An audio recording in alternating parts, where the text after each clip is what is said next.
Hi there. My name is Melissa Soto. I'm here to tell you about Jennifer Ukupson. Jennifer is a pediatric nurse practitioner at the Children's Hospital of Philadelphia, where she has been for about 24 years. I met Jennifer in 2013 when our sons played on the same hockey team together. I didn't really get to know her that well that year.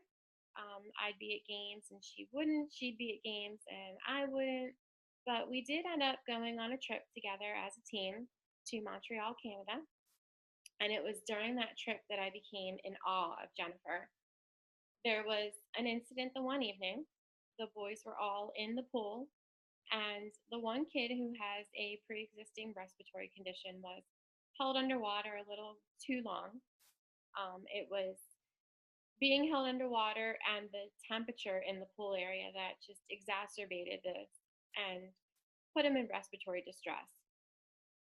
So the security guards that were by the pool escorted him to his room and they called the paramedics. And of course, the security was a little protective of him and wouldn't let any of the parents near the room while the paramedics were assisting him. They even tried to keep the boy's father out of the room, but of course, that did not go over very well, and the father was eventually let into the room. Jennifer went up to the room and explained her credentials to them and asked if she could help assess the boy. Of course, they said no. And after some pushing from the father, she was eventually allowed into the room to assess him. It was her calmness and compassion and caring that calmed him down enough that he was able to get his breathing under control. And within an hour, he was almost back to normal. The next day, he was out on the ice with the other boys and played hockey with them. And after that, I just was amazed by how she was with him and how caring she was. And that just made me want to be like her when I'm a nurse. So Jennifer's career started at the age of 13 when she volunteered at a nursing home near where she lived as a candy striper. She had a friend that also volunteered there that knew that she wanted to be a nurse, and that influenced Jennifer to want to become a nurse as well. Jennifer attended Fairfield University in Connecticut, where she obtained her Bachelor's of Science in Nursing degree. And after graduation, she applied at the Children's Hospital of Philadelphia. She was not hired right out of college, so she spent a year working at Yale New Haven Hospital. After that year was over, Jennifer reapplied at CHOP, and this time she was hired. When she started at CHOP, she worked in the PICU, and eventually she moved to the emergency transport team. After about 8 years working, she decided that she needed more education so that she could advance her career. So she applied at St. Joseph's University and started working towards a master's in health administration. After a few classes, she decided that that was not the career path she wanted to take. She wanted more of a clinical role rather than a leadership role. So she left St. Joseph's and went to Villanova University, where she obtained her master's degree to be a pediatric nurse practitioner with a focus on primary care. After obtaining that degree, she went to work at the emergency department at CHOP, which was a job that she absolutely loved and she misses. She said it was a very skilled profession and that she wishes she could be working there.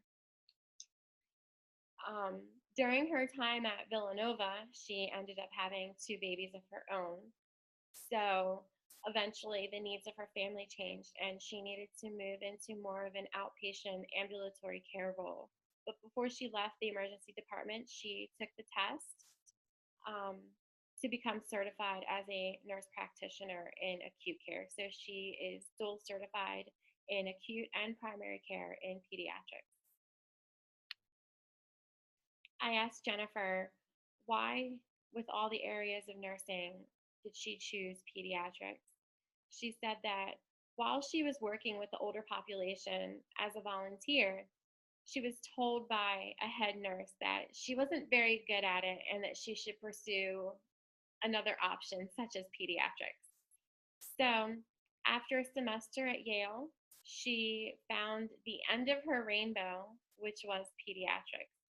She also said that while she was working with the older population, she felt disheartened and sad, and that she wasn't really making a difference while working with them. She also said that working with in pediatrics is challenging and sad at times, but she feels that she's making a difference and that that is her drive to keep working with children. I asked her, "What is the best part of being a nurse?" And she said, "It's the level of humanity that we get to be a part of that no other profession has. And that it's also a privilege and an honor to care for people and their families. And that it's more of a ministry, not a job for her."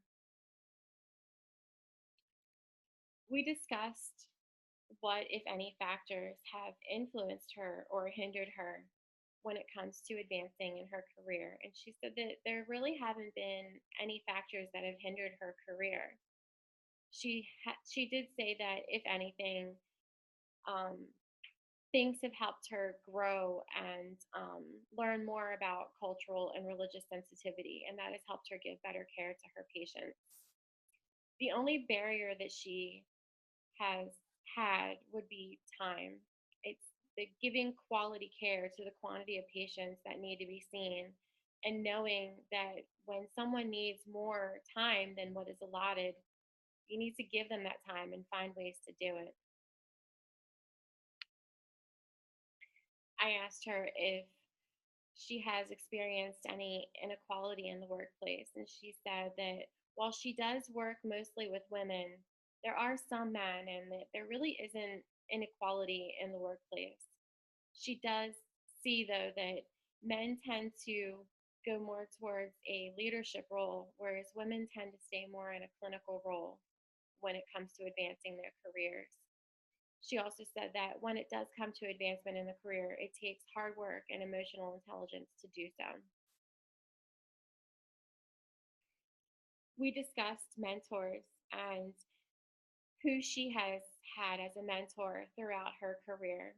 And she said that her mentors have been direct colleagues with more experience or professors that are more educated than she is. She said that she had to seek out the mentors that she has, and she still has them after 25 years and looks forward to seeing them when they go to conferences. She said it's very important for nurses to seek out those mentors because we all need help when it comes to our careers in nursing. And it's also important to be a mentor for a nurse, no matter where they are in their career. I asked her how she balances work and home, and she said that it's a lot of give and take. Um, she said changes may be necessary when it comes to your career, and luckily with nursing, there's the flexibility to make the changes you need. That's what she did with her career. Her family needs changed, and she needed to move into a different role, and she was able to do so within the same organization that she was in. She said that there's a lot of sacrifice and there's a lot of hard work when it comes to work and home balance. And for her, she balances it with a lot of delegation and clear expectations.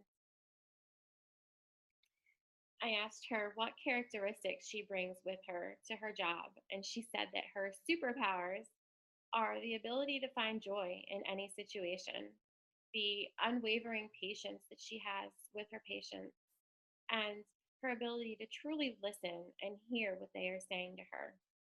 She said that the connection that she makes with her patients and their families help to heal them faster, and that many times she anticipates what the patients or families need before they ask her. She said that she has the ability to be calm in any situation, and over the years, she has found that emergencies are outside of her, and that allows her to function and lead others. We discussed how she feels nursing will evolve over the next few years or so. And she said that she feels that in the future, nurses are going to need to be more doctorate prepared. She said that there's going to be more of an application of practice to research and research to bedside. and that she foresees full practice authority throughout the U.S. She also sees the expansion of primary care to more rural areas in the country. Finally, I asked her what goals she has in the future and what advice she would give to nursing students or potential nursing students. The goals that she has are to eventually get her doctorate degree in either clinical or education or maybe even public health. In the foreseeable future, her goal is to move more into an adolescent primary care field. She said that over the years of her practice, she has seen that adolescents are somewhat of a forgotten population. They need more education and more resources and more people caring for them to help them out. As far as advice goes for nursing students, or potential nursing students, she said, enjoy the ride, give your gift, and realize that it's a privilege to take care of the population. She also said to be mindful of yourself and your needs and to take time to rest when you need it. She said that she carves out time every day to rest. And if it's been a really rough day or rough week, she might take an entire day to rest and just recuperate and move on. Um, I really enjoyed doing this interview with Jennifer. It made me more amazed and in awe of her, just knowing how educationally prepared she is and the things that she has done in her career. And I hope to someday catch up to her with her education. Thank you.